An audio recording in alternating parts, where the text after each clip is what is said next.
Hi everyone. Today I'm going to talk about the letter R. Now, I feel like there's a lot of confusion when it comes to the letter R, and I thought I would share a few styles today that might help you figure out what you're doing with this letter. I always think that it's a good idea to try out different styles of letters that suit you best. So let's take a look at these styles. Now I just did some long upstrokes on an angle like this and an underturn because these form the basis of our letter R. Let's start with the classic letter R. So I'm going to mark my X height here. No, I'm going to go down one. I always do this. I mess up my X height. So let's go down to how many squares high? 1, 2, 3. Let's do 1, 2, 3 squares high. I am using the Kelly Crates Dream Pen in turquoise. All right, so the classic letter R has a light upstroke from the baseline to the waistline on this diagonal. And then we have a small little kind of short horizontal, I don't even want to say it down, it's not a downstroke, it's horizontal, but we put pressure like this and we release pressure. So I'll just zoom in so you can see that a little bit better. Okay, and then we have our underturn and release. So let's try that again. Up, push, push, and release. I tend to go above, when I write all of my letter R's, I don't know why, I tend to go above this waistline. It's totally kind of what you decide you prefer to do, but that's kind of what I do. I also make it a little bit narrower, so you can see the difference. This is wider, this is narrower, and this is probably what I do most often. Let's do that again. So we have our light upstroke, and then we push down, release, and then we push down and go into our underturn. Actually, I made this one a lot lower. I don't know why I did that. Anyway, they're all basically correct, but you can just see what the slight variation does with this little kind of downward push on your brush tip. And oh, one thing I wanted to mention too is this underturn. You do have your transition here, so you do want to be careful. It's easy sometimes if this stroke is shorter to make, you know, not release in time. So you do want to make sure you release in time and practice those underturns to make that letter R look good. Okay, now let's talk about another letter R. We're going to do the same thing with a light upstroke and an underturn, except this time we are going to add a loop at the top. So I'll just move this up a bit. And I'm going to do my X height at 3 squares high. So that's about 2 centimeters or just under 2 centimeters and just under an inch. So I'm going to go upwards, and with a light touch, I'm going to do a circle around and come in, and I'll stop there. So this is all going to be one stroke. And then my underturn is going to come into play like that. All right. Oh, I should also mention that I do try to keep these lines parallel. My entrance stroke, the downstroke of the underturn, the upstroke of the underturn. They should be parallel. That will just give your R better form. Let's do that again. Make the loop smaller and narrower. Same thing, slightly different style, smaller loop. Now we're going to write this R again with a bigger loop and put pressure in that loop. So lightly going up, push, release, and push and come down.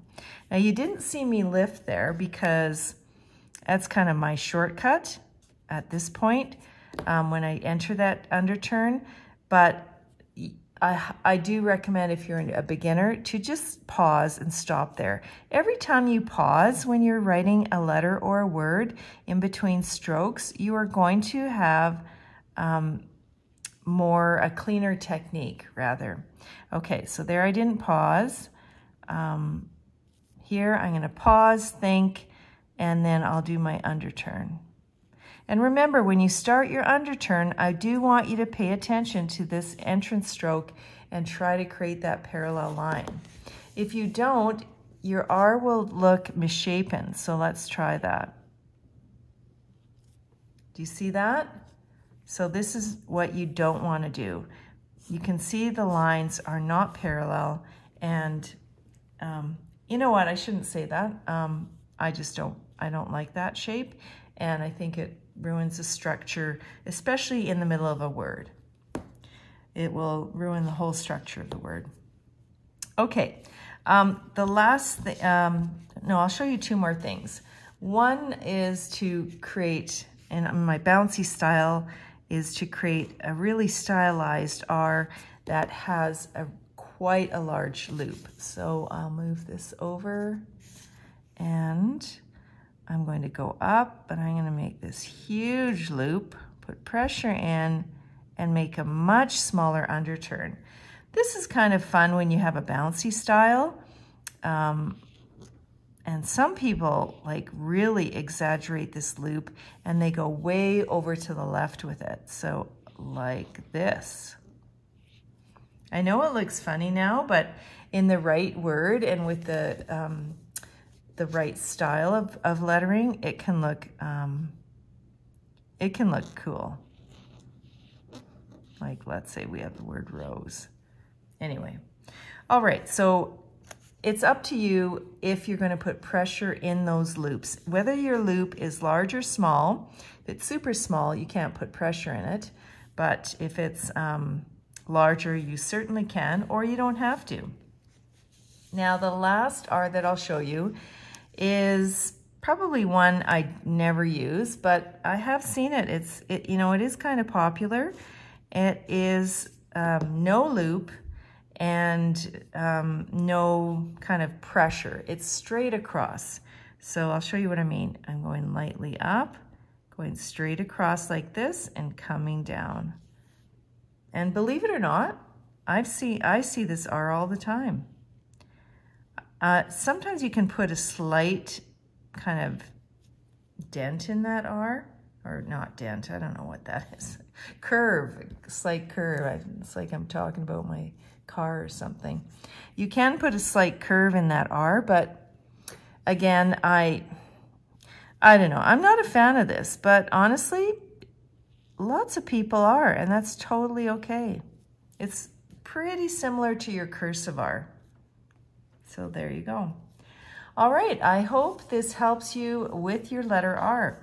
Let's just, I'm gonna write a couple of words, and that's it, to get you going on this, on a couple of, words that you could practice. So I would choose a word with more than one R, and there aren't that many, are there? So I don't know. I can think off the top of my head the word roar. So if I was to write the word roar, I would do my classic R. Again, I'm always usually above that waistline. And if that bothers you, then don't do that style of R. Make it shorter, but I always do in it. I think it looks good. There, so that's that style of R. And let's, I did one with the word rose. Let's do the traditional R. So with the traditional R, this first one, I'll write the same word, but I'm going to change my slant, because that traditional R, it's more like copper plates. So I'm going to make it more slanted like this. So let's go up. You'll see what I mean. And my ovals are going to be narrower.